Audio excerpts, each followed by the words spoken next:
मयंक एक multinational company में branch manager की जॉब करता था। एक दिन मयंक को ऑफिस से घर जाने के लिए लेट हो गया था। सर्दी की मौसम होने के कारण रात भी जल्दी हो गई थी। ठंड भी बहुत शुरू हो चुकी थी। रास्ते में चलते चलते मयंक को अचानक एक आवाज सुनाई दी, रुक जाओ। मयंक वहीं पर ही रुक गया और पीछे मुड़ के देखा, लेकिन पीछे कोई भी नहीं था। फिर से वही आवाज सुनाई दी, सामने देखो। जैसे ही मयंक ने सामने देखा तो उसे जमीन पर कुछ चमकती हुई चीज दिखाई दी।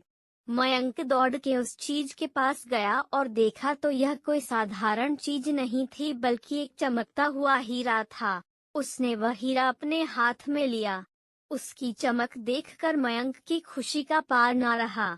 लेकिन मयंक को कहाँ पता था यह कोई साधारण है या नहीं बल्कि एक मायावी हीरा है। अचानक उस हीरे में से आवाज आई, अगर तुम्हें और हीरे चाहिए तो इस जमीन को खोदो। इस जमीन के नीचे बहुत सारे हीरे हैं। मयंक खुश हो गया। उसने उस हीरे को अपनी जेब में डाला और जमीन खोदना शुरू किया। करीबन 2 फीट खोद काम करने के बाद अचानक मयंक डर के मारे चिल्लाने लगा। इसके कारण उसका संतुलन खो गया और जमीन पर गिर पड़ा, क्योंकि उस गड्ढे में से हीरे मोती नहीं बल्कि किसी इंसान का कटा हुआ सर मिला। अचानक वह सर हवा में उड़ने लगा और बोला, डरो मत, मैं तुम्हें कोई हानि नहीं पहुंचाऊंगा। मैं तुम्हें बहुत सारे हीरे जवेरात भी दूंगा। बस मेरी बात ध्यान से सुनो, मैं जहाँ जाता हूँ वहाँ मेरे पीछे आओ। फिर वह सिर हवा में उड़ा और जंगल की ओर बढ़ने लगा।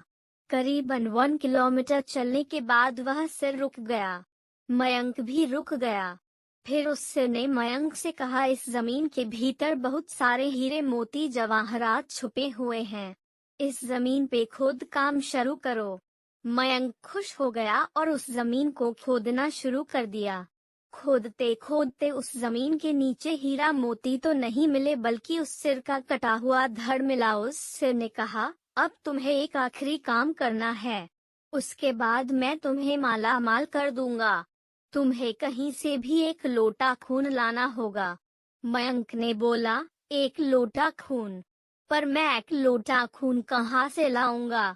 उस सिर ने कहा, चलो मेरे साथ। वो डरावना चेहरा मयंक को साथ लेकर थोड़ी दूरी पे गया। वहां उसे एक इंसान को जाते हुए देखा।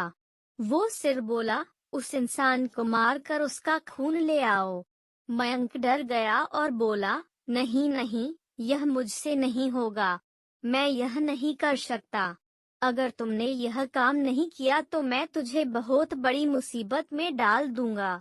फिर तुम्हारी पूरी जिंदगी नर्क बन जाएगी। मयंक ने हाथ जोड़कर उसे कहा, मुझे माफ कर दो।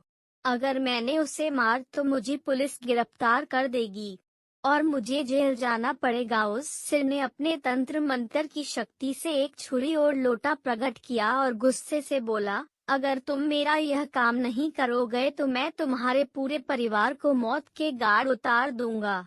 मयंक ने मजबूरी में आकर उस आदमी को मार डाला और उसका खून लेकर उस सिर के पास गया। वो सिर खून को देखकर बहुत खुश हुआ और बोला, यह खून मेरे शरीर पे डाल दे। उस सिर के कहने पर मयंक ने खून को उसके शरीर पे डाल दिया। फिर कुछ ही देर में वो कटा हुआ सिर उस शरीर पे जुड़ गया। यह सब देखकर मयंक की हालत अब खराब होने लगी। वो उस भूत को देखकर काफी डर गया। जैसे ही वो भूत जिंदा हुआ तो जोर जोर से हंसने लगा और डरावनी आवाज में बोला, तुमने बहुत बड़ी गलती कर दी कि तुम्हें मुझे फिर से जिंदा कर दिया। अब मैं सिर्फ तुम्हें ही नहीं बल्कि इस पूरे शहर को मौत के घाट उतार दूंगा। डर के मारे मयंक के मुंह से आवाज भी नहीं निकल रही थी।